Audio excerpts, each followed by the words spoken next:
Skip, on a mission trip, we have youth of all different kinds of backgrounds and experiences, right? And I imagine on mission trips or retreats, you have some youth who are sort of your core, right? Who have been a part of your church, who know what prayer and spiritual practices can mean for their lives. They could probably run the whole show. Mm-hmm. You also have youth who have probably never experienced this stuff before and are kind of coming in cold. Mm-hmm. How would you try to be thoughtful around programming for that experience, being mindful of these different audiences of youth?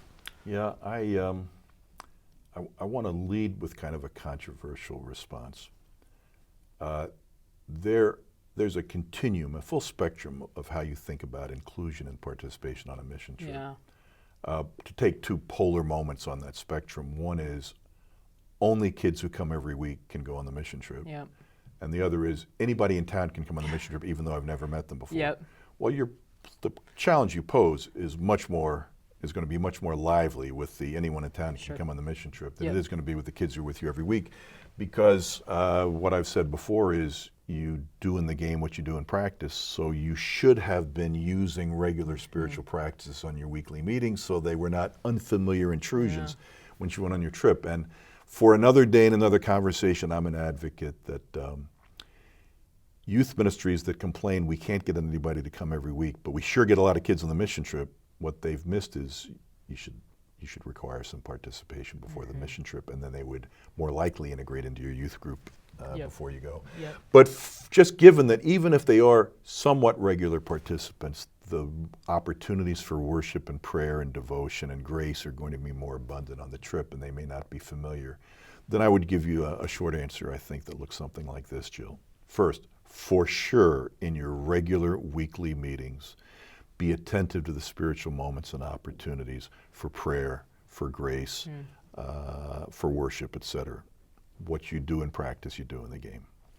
The second is cultivate student leadership for all of those. The student who's unfamiliar with prayer will probably recoil less that this is something the adults are making me do and I don't want to do it or I don't feel comfortable if a whole bunch of kids are leading it and doing it. It gets now it's peer-led, and I may not really know what we're doing, but I'm going to go with the program and be open to learning what's led. That can be even more powerful if you do two things.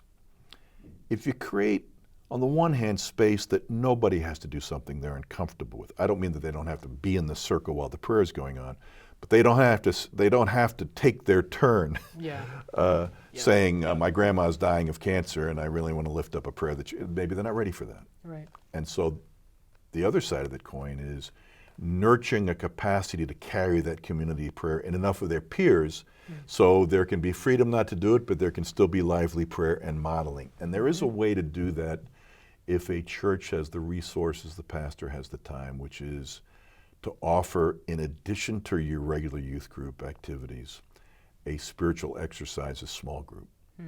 This has obviously many benefits. If you have 10 or 15 or 6 or 30 young people who will meet on Thursday night for Lectio Divina, Ignatian-led meditation, Buddhist walking prayer, centering prayer, that's just a good ministry to those young people who feel called and are ready and want to participate.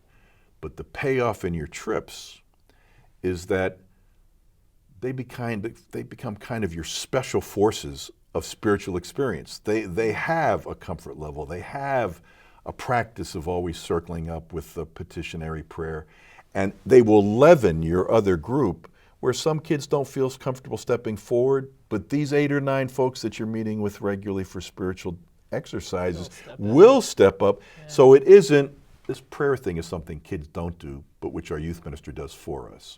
You really don't want to be there. You want to be where I'm not forced to do something I'm uncomfortable with in terms of speaking out individually, but I see a lot of modeling around me that it seems powerful and meaningful to them. Maybe I need to pay attention. Sure.